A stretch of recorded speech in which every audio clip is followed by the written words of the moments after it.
बिस्मिल्लाहिर्रहमानिर्रहीम। Of flowing tube की कौन सी कैरेक्टरिस्टिक है? सॉल्यूट पोटेंशियल और लिग्निफाइड सेल वॉल। देखो जो सेल लिग्निफिकेशन है, स्पेशल कंटेंट होता है जो कि जाइलम में मौजूद होता है, लिग्निन।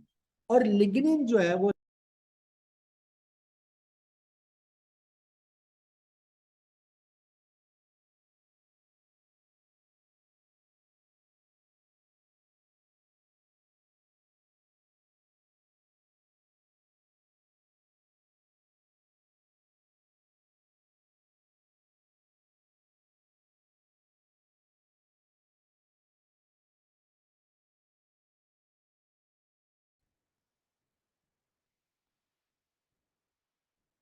जी मेरी आवाज आ रही है बेटे?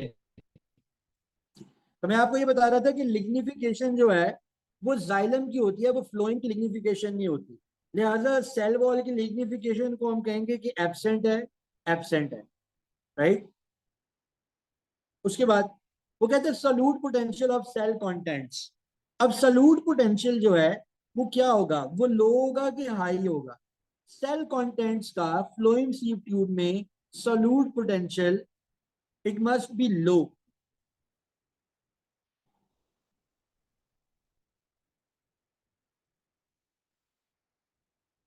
उसका रीजन ये है कि जब हमारे पास फ्लोएम के अंदर कंपेनियन सेल सुक्रोज को लोड करना शुरू करता है और ज्यादा अमाउंट में सुक्रोज जो है वो आगे से हम सीव ट्यूब में डाल देते हैं, इसको चारों तरफ से पानी सराउंड करता है और H2O पानी इसके अंदर आना शुरू हो जाता है। और पानी इसके अंदर आने की वजह से ये मास फ्लो डेवलप करने में कामयाब होता है और मटेरियल जो है वो अपने सिंक की तरफ मूव करना शुरू कर देते हैं। तो हम ये कहेंगे कि फ्लोएम के अंदर ये वाले करेक्टरिस्टिक्स हैं कि उसकी सेल वॉल लिग्निफाइड नहीं है और उसमें सॉल्यूट पोटेंशियल जो है सेल कंटेंट्स का वो लो हो जाता है।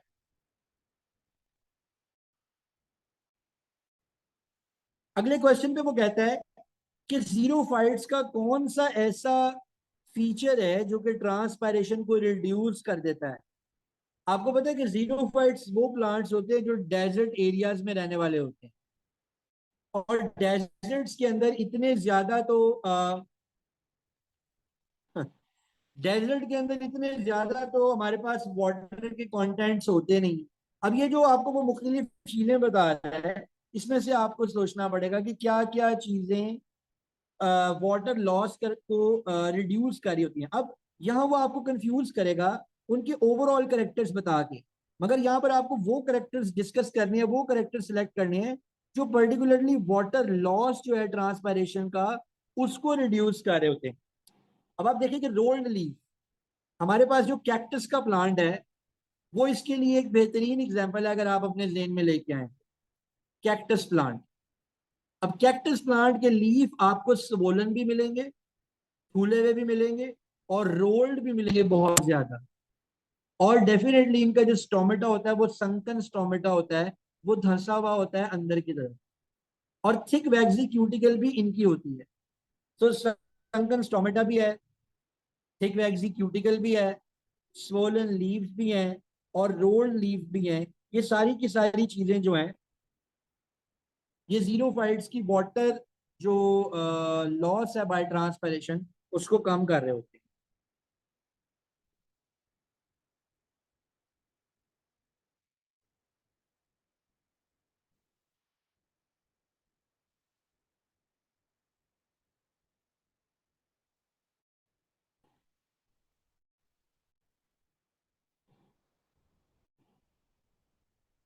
अगला क्वेश्चन देखिए।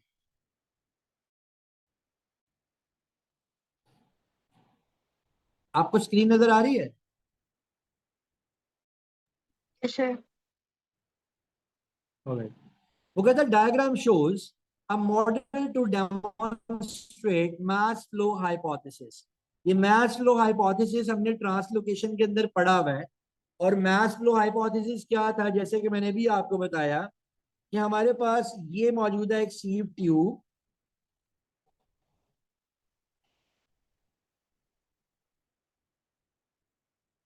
This is a sieve tube. यहां पर मौजूद है हमारे पास कंपेनियन सेल,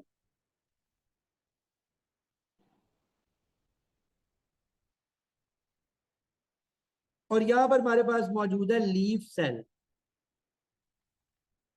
होता क्या है, सुक्रोज पहले लोड होता है लीफ सेल से,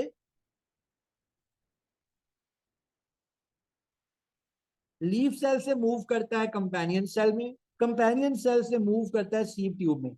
अब जब ये लीफ सेल से कंपेनियन सेल में जा रहा है, यहां पर तो ये इन्वॉल्व कर रहा है एटीपी को, यानी एक्टिव ट्रांसपोर्ट हो रही है। मगर यहां से यहां जो प्लाज्मोडेस्माटा बने हुए हैं, ये इन प्लाज्मोडेस्माटा के जरिए इधर से इधर मूव कर रहा है।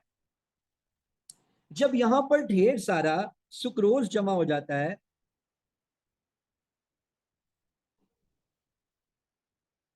इसका वाटर पोटेंशियल इतना डाउन हो जाता है कि इसको चारों तरफ से पानी को इसके अंदर मूव करना पड़ता है। और पानी जब इसमें मूव करता रहता है, इसकी कैपेसिटी फुल हो जाती है। फुल कैपेसिटी की वजह से ये पूरे के पूरे बल्क में फ्लो करना शुरू कर देता है in a particular direction. This is called mass flow. आपको याद है ना कि कल हमने ये क्लास में डिस्कस किया था,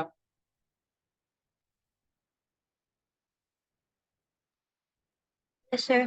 फारिया फारिया इस्लाम, आपको समझ आ रही है ना बेटे? जी sir. Is your friend, she is not online.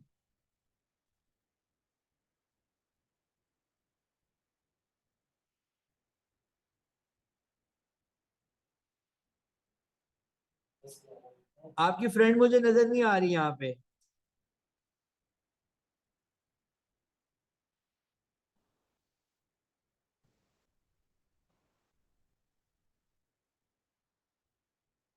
अच्छा खैर, हम अपने क्वेश्चन की तरफ चलते हैं।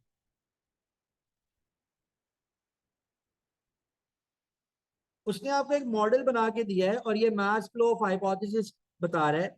सबसे पहले देखते हैं कि हमारे पास ये वाली ट्यूब में क्या है। अंदर उसने कॉन्सेंट्रेटेड सुक्रोज सोल्यूशन रखा हुआ है और पार्शियली परमिएबल मेम्ब्रेन है, और यहाँ पर डाइल्यूट सुक्रोज सोल्यूशन रखा हुआ है। बाहर पार्शियली परमिएबल मेम्ब्रेन है और इधर वाटर है। ओके ओके बेटे ओके। यहाँ पर भी पानी है और यहाँ पर भी पानी है। ये जो वाटर वाला एरिया है, इसको मैं आपको ब्लू कलर से शो करता हूँ।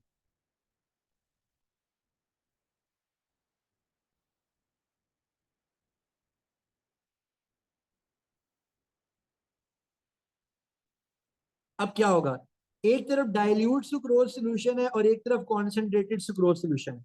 वो कहता है प्लांट में कौन कौन सी चीजें यहाँ पर शो कर रही हैं। एक तरफ हमारे पास एक्स है और एक तरफ हमारे पास डब्ल्यू है। ये एक्स वो चीज है जो वाटर को कनेक्ट कर रही है इन दोनों सिस्टम्स के साथ। वाई कोई ऐसी जगह है जहां पर कॉन्सेंट्रेटेड सुक्रोज सोल्यूशन मौजूद है। अब कॉन्सेंट्रेटेड सुक्रोज कहां पर होगा, सोर्स पे होगा। अब उम्मीद है कि मुझे आपको ये नहीं बताना पड़ेगा कि सोर्स क्या है। सोर्स डेफिनेटली लीफ है। और ये जो डाइल्यूट सुक्रोज सोल्यूशन है, ये सिंक है, सिंक। क्या खाए पिएंगे, ये क्या है, ये सिंक है। अब हमने बताने की डायरेक्शन ऑफ फ्लो जो है वो किस तरफ से होगी।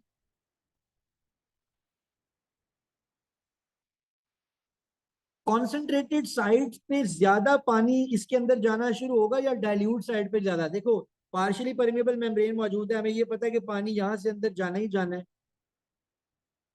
और यहां से भी पानी अंदर जाना ही जाना है।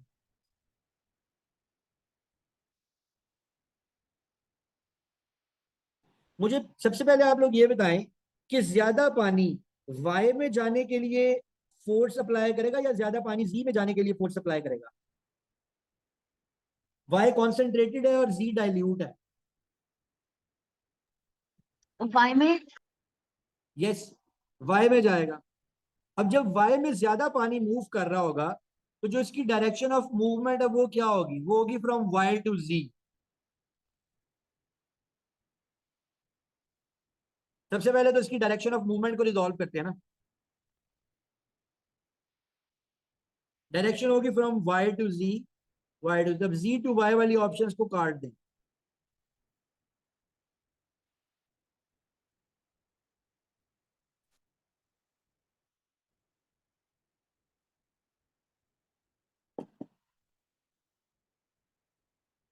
अच्छा, अब बाकी चीजों को आइडेंटिफाई करें, बाकी चीजें क्या होंगी। मैंने क्या बताया था कि जहां पर कॉन्सेंट्रेटेड सुक्रोज होगा वो हमारा सोर्स होगा, और सोर्स हमारा यहाँ पर क्या होना चाहिए, सबसे पहले वाई को रिजॉल्व करें। वाई क्या होना चाहिए, लीव होना चाहिए कि रूट होना चाहिए। लीफ। वाई जो है वो लीव होना चाहिए, लीव।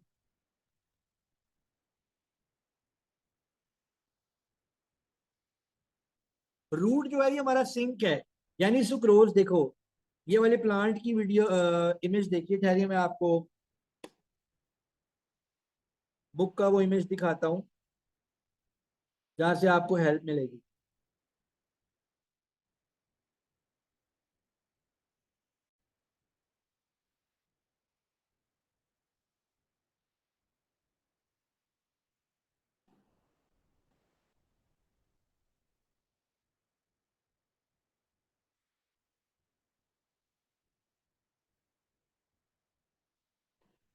ये रहा वो इमेज।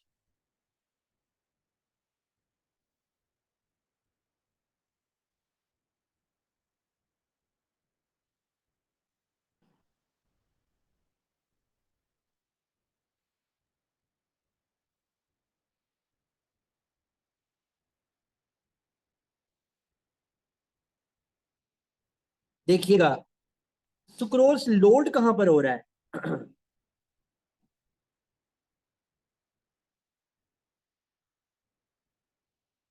लीफ से लोड हो रहा है, और सुक्रोज अनलोड कहां पर हो रहा है।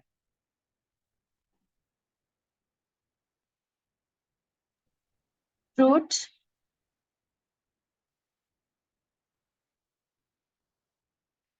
ये कौन सा एरिया है, रूट वाला। और ये कौन सा एरिया था, लीफ वाला। अगर यहां पर सुक्रोज ज्यादा होगा तो यहां से सुक्रोज कम वाले एरिया में जाएगा ना।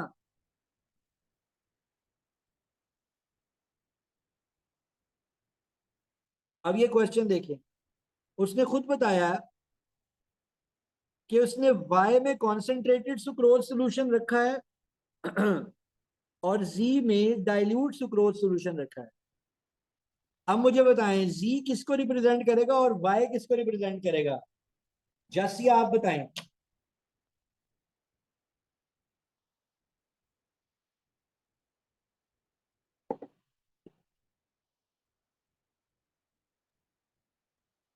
हम सिर्फ वाई लीफ करेगा, और जो सिंक है वो आई मीन जो जी है वो रूट्स को करेगा। वेरी वेल डन, बिल्कुल ठीक आपने कहा।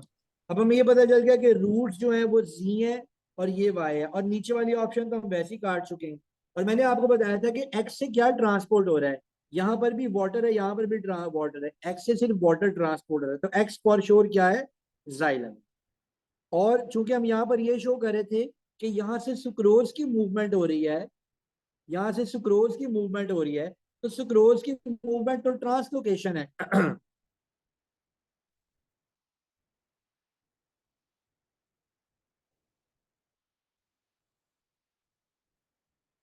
तो ट्रांसलोकेशन कहां पर हो रही होगी, डब्ल्यू के अंदर। सो कुल मिला के हमारे पास इसका बी आंसर होगा आई होप कि आपको ये क्वेश्चन समझ में आ गया होगा यस सर।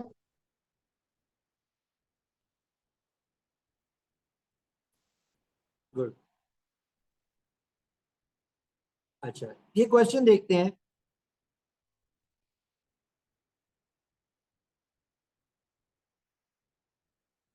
कहता है what is the sequence of events in translocation of assimilates.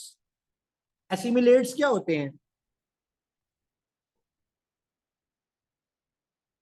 यही सुक्रोज, अमाइनो एसिड्स, फैट वगैरह। कहते हैं सीक्वेंस ऑफ इवेंट क्या है। सबसे पहले में बता रहा है active loading of sucrose into sieve element via companion cell at source, increase hydrostatic pressure, फिर उसका मास फ्लो, और फिर अनलोडिंग एट सिंक। मुझे तो ये ठीक लग रहा है, इस पर टिक लगा लेते हैं। अगला देखते हैं, hydrolysis of storage compound in sync. नहीं भाई, हाइड्रोलिसिस ऑफ स्टोरेज कंपाउंड तो एंड पर होगा। ये हाइड्रोलिसिस ऑफ स्टोरेज कंपाउंड का मतलब समझाऊं।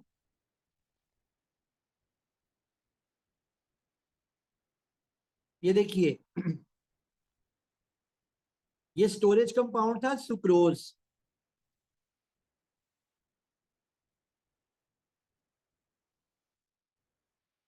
सुक्रोज कन्वर्ट हो रहा है ग्लूकोज में।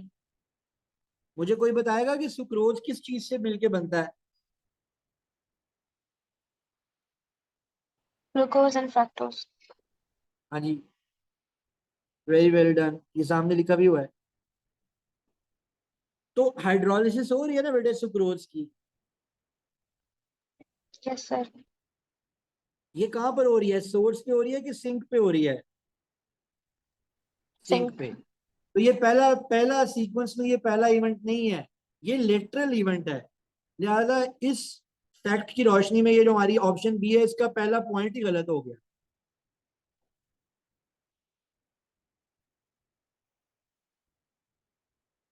तो बी को काटें।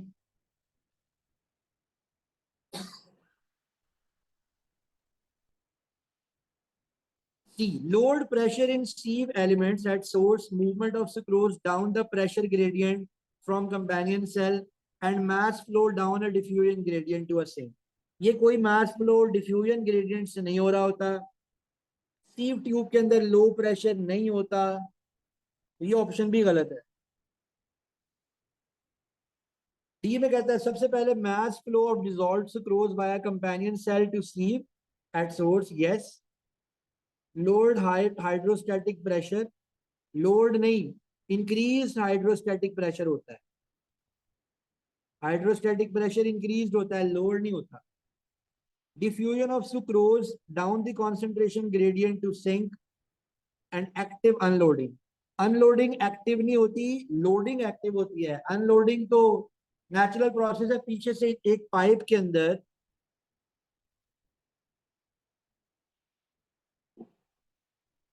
आप कोई मटेरियल्स डालते जाओगे डालते जाओगे, तो डालते हुए तो आपको यहाँ पर फोर्स अप्लाई करनी पड़ रही है, डालते हुए तो आपको यहाँ पर एनर्जी अप्लाई करनी पड़ रही है।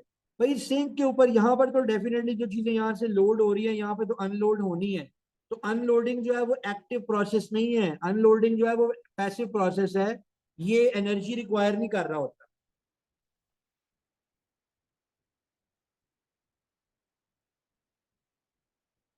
तो समझ आइए आपको कि इसका आंसर क्या होगा। इसका आंसर होगा ए। और ये एक ऐसा क्वेश्चन है कि आपको स्ट्रक्चर्ड क्वेश्चंस के लिए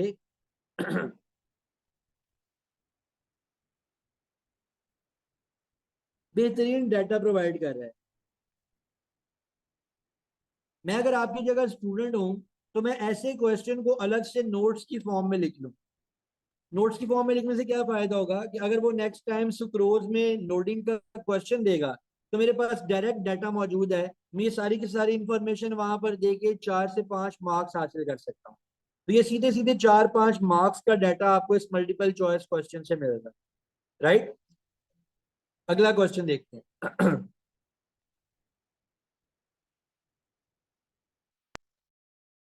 कहते हैं जब स्टेन करते हैं which features visible under light microscope are parts of the cells of the plant tissue table.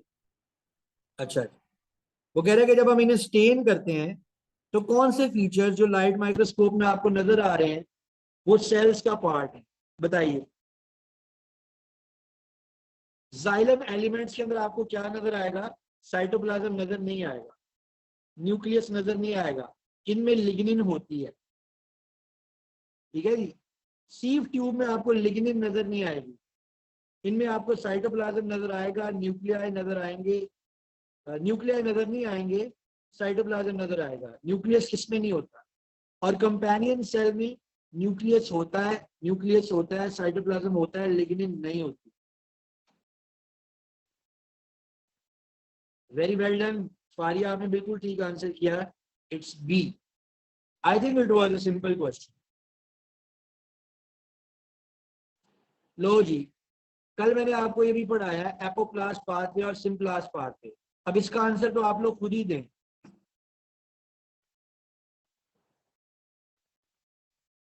इनमें एपोप्लास्ट कौन सा पाथवे है? मैं आपको याद करवा देता हूं। एक ऐसा पाथवे था जिसमें सेल वॉल ही कंटेंट्स मूव करते थे।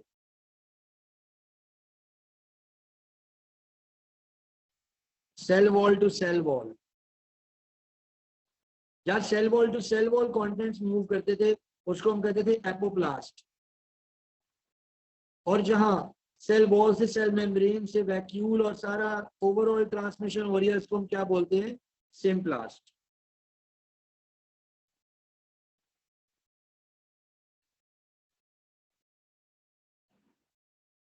आंसर है भाई। अब बताइए इसमें एपोप्लास्ट पाथवे कौन सा होगा? यहाँ पर ए। देखिए साइटोप्लाज्म, शाबाश, यहाँ पे साइटोप्लाज्म इन्वॉल्व हो गया, ये सिम्प्लास्ट है। यहाँ पे भी देखिए वैक्यूल इन्वॉल्व हो गया, ये भी सिम्प्लास्ट है। यहाँ पे भी वैक्यूल साइटोप्लाज्म दोनों इन्वॉल्व है, ये सिम्प्लास्ट है। सिर्फ ये वाला पाथवे ऐसा है जिसमें cell wall to cell wall transmission हो रही है।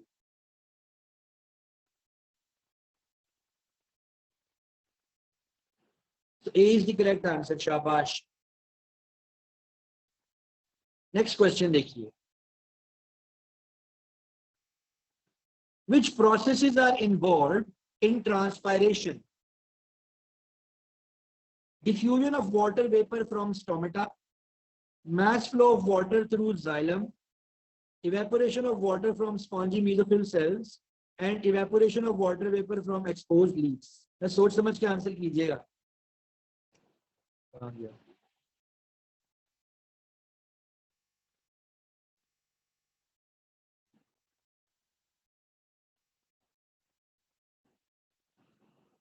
इनमें कौन कौन से प्रोसेसेस ट्रांसपायरेशन में हो रहे होते हैं?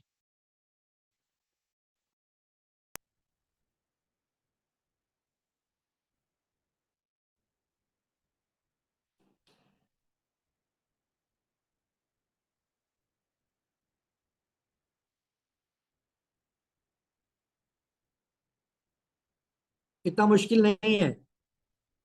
क्या पानी डिफ्यूज सर होता ए। है स्टोमेटा से? यस या नो में आंसर करते जाएं। ये आंसर है, पानी डिफ्यूज स्टोमेटा से होता है।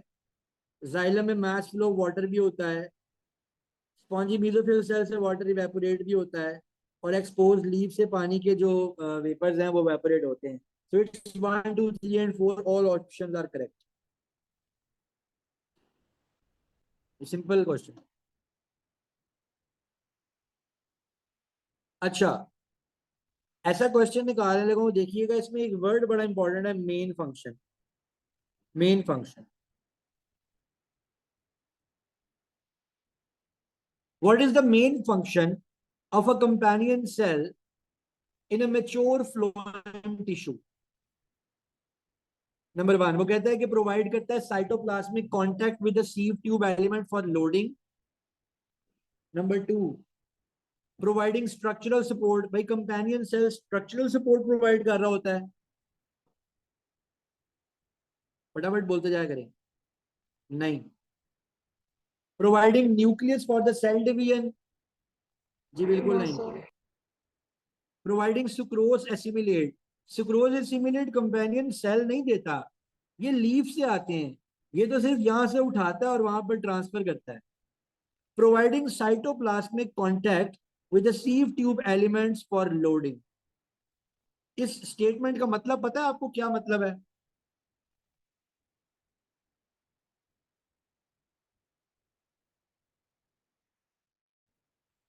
ये देखिएगा, मैं एक इमेज निकालने लगा हूं।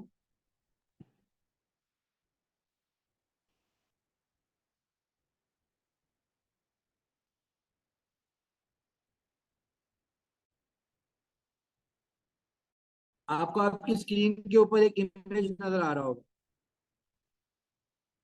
यहाँ पर आपको प्लाज्मोडेस्माटा नजर आ रहे हैं। ये जहां पर मेरा कर्सर है, देखिए, ये वाला एरिया कंपेनियन सेल का साइटोप्लाज्म है, और ये वाला एरिया साइटोप्लाज्म में आपके सीव ट्यूब एलिमेंट का। अगर आपको मेरा कर्सर नजर आ रहा है मूव करता हुआ, तो देखो इस प्लाज्मोडेस्माटा की वजह से इसका साइटोप्लाज्म, वो ये कह रहा है कि साइटोप्लाज्मिक कनेक्शन देता है साइटोप्लाज्म सीव एलिमेंट को। Coming back to this question, providing cytoplasmic contact with sieve tube elements for loading of the assimilates. Next question देखते हैं।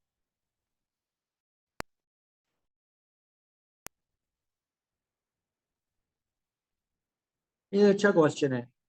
कहता है Sir, why diagram did we? Represents the movement of water through a plant, which row Um, identifies. Screen नजर आ रही है कि नहीं? yes, sir.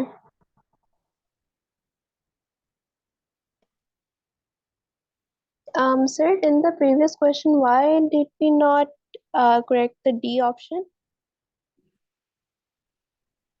D option Yeah. कहता है providing the source of assimilates. My dear, source is a leaf. Leaf is making assimilates. Leaf is the source. Oh,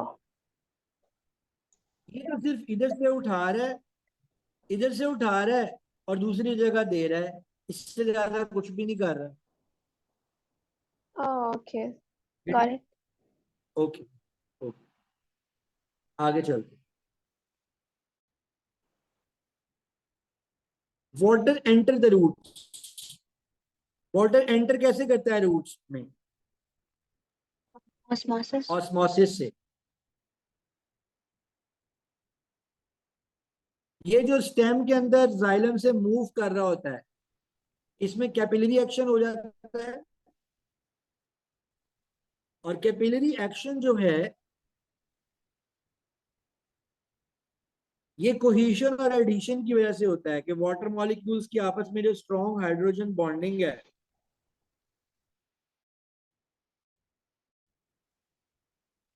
उनकी वजह से पानी के मॉलिक्यूल इसमें को पकड़ के रखते हैं और चैनल कॉलम में मूव कर रहे होते हैं।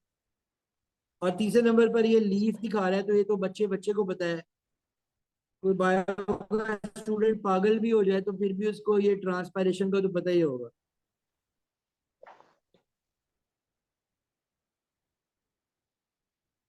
सब बच्चों की दुआ होती है उनको पेपर में ऐसे क्वेश्चन आएंगे जैसा 115 है।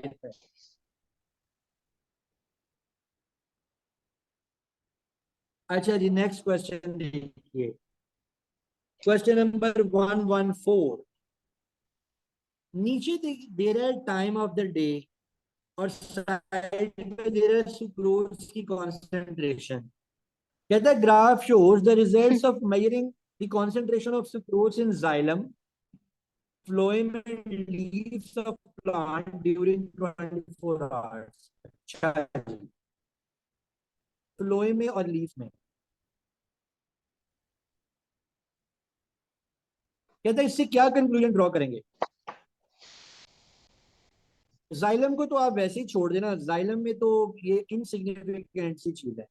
नोट करें कि लीफ का ट्रेंड और फ्लोएम का ट्रेंड सेम है। पहले नंबर पे तो मुझे ये बताएं कि ये ट्रेंड सेम क्यों है लीफ और फ्लोएम का?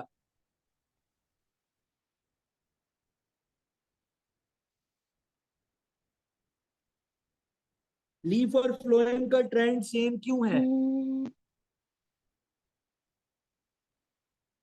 भाई? क्योंकि लीफ में सुक्रोज बनता जाएगा और वो उसको फ्लोएम में भेजता जाएगा।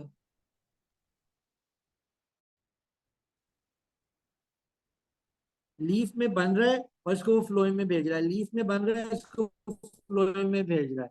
इसलिए दोनों में ट्रेंड सेम है। जितना लीफ में सुक्रोज बनेगा उतना उसको फ्लोएम के अंदर वो ट्रांसपोर्ट करेगा। अब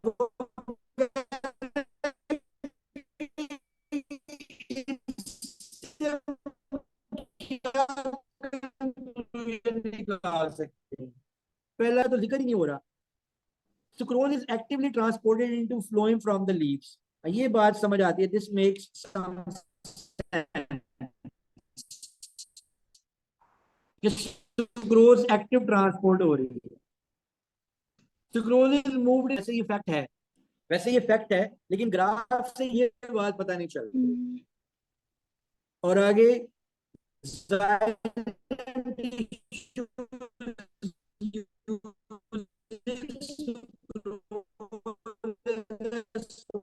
एनर्जी।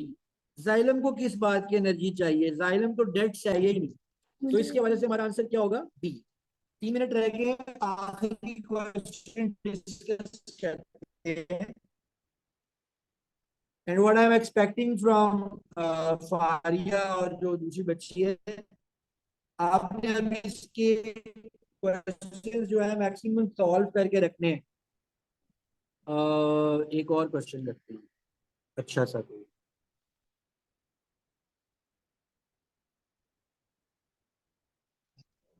कहता है डायग्राम शोज